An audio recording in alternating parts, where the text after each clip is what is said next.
Hi there, thank you so much again for joining me on this channel. As always, I'm very grateful for all your previous views, likes, subscriptions and shares.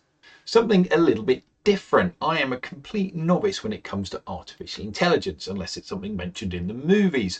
So I thought I would start using it. And really this is just a record, a journey of it, as you will, and let's just see where it takes us. When I say I was a complete novice, that is not an exaggeration. I'd used AI a tiny bit. I think I'd used it like 3 or 4 times, just typing in and seeing what would happen.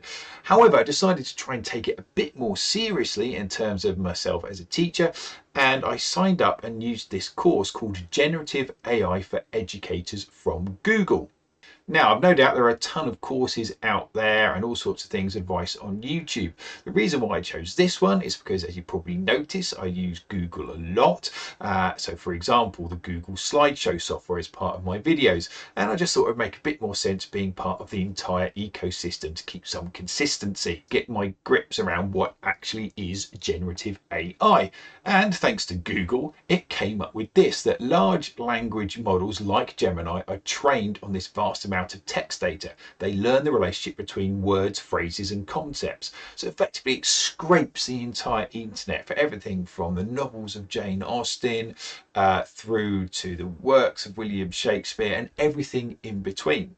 And then when you ask a question or give your AI a prompt, the large language model analyzes what you type in and uses its knowledge to predict the most likely and relevant response.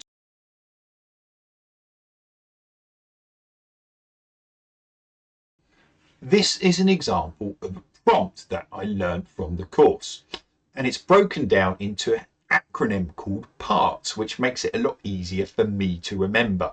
So first of all, you have the persona. You need to tell Gemini what your role is. Then you need to tell it its aim. What do you want Gemini to tell you? Then you've got the recipient. In other words, what you're producing from Gemini, well, actually, who is going to receive it? Then you've got the theme. So describe the style, the tone, the parameters, the boundaries. And then finally, the structure. In other words, what's the format of the output? What do you want it to look like? As a complete and utter novice who'd used AI, honestly, probably about 3 or 4 times beforehand and really just typing and not knowing what I was going to get, I found this really helpful. So if you'd like me to, I'm going to show you just a very quick example of this. So as you can see, I've opened up my Gemini in my browser and I've written a prompt and I've tried to follow the example and the structure that I was taught. So first of all, I'm telling Gemini I am a religious studies teacher. That's my persona. Then I'm telling it I want keywords for Christianity in the AQA GCSE syllabus. That's my aim, and I'm being precise as possible.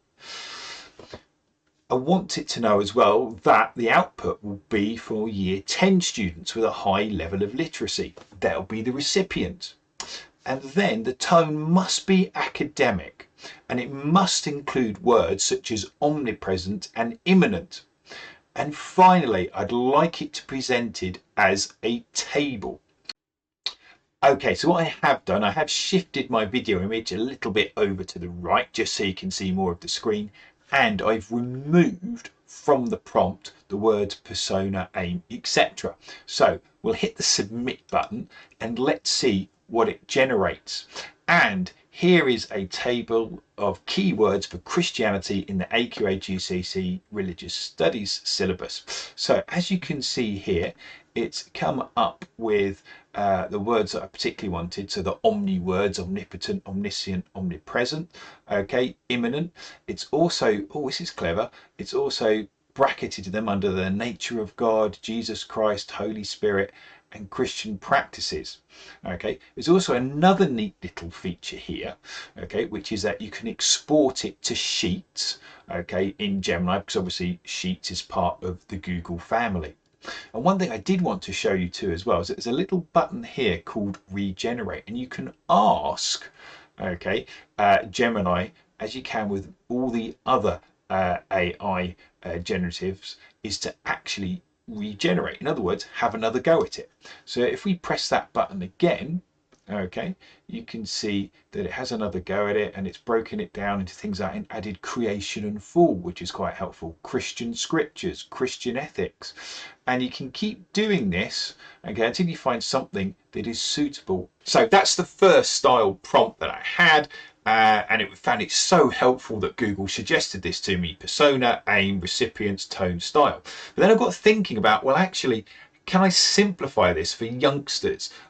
So is there a way of making this more accessible yet still having the precision required for a prompt? So I'm still playing around with it, and I came up with this idea. So I tried to come up with, and I'm still trying, I think that's really important, to come up with a structured prompt for youngsters that was based around I. So I thought about this. So imagine there's a year 7 student trying to find out about the Good Samaritan. So it might be very simple. So I am a year 7 student in the UK. I want to learn about the parable, the Good Samaritan. I would like to know the meaning of the story and why Samaritans and Jews didn't get on, and I need to have it as a timeline with maps. So effectively it's I am, I want, I would like, and I need. Okay, so I'm not saying it's perfect, but I just wanted to see it, to play around with it a bit more. And I've put it here already in Gemini. Okay, so here we are. We're going to press the submit button, or the magic button, and we'll see what Gemini generates for us. Okay, it's just taking a second. Friendly welcome, absolutely. So it gives me a timeline there. Okay, so it gives, oh, that's quite interesting. It gives me a historical context in relation to the Jews and Samaritans. Tells you a bit about the parable, the meaning of the story. Okay, and so forth. This idea of love your neighbour. So I'm just going to regenerate it again, which is always quite a useful thing to do. Oh, this is quite nice. It gives me a map as well. Oh, maps. Oh, this is nice. And some images as well. So perhaps for a year 7, that might be more accessible in terms of placing things into context. And I think what we'll do, if we just leave it there for a moment, just want to say one more thing, which is that the second thing that I learned is that it's really important to have your human judgment. You need to make sure, okay, that whenever output is produced, you need to use your human intelligence, common sense, subject knowledge, whatever it might be. Anyway, that's it for now. I'm going to post another one in a few days' time, and we'll see how my AI journey is coming on. Thank you so much for watching, and enjoy your learning.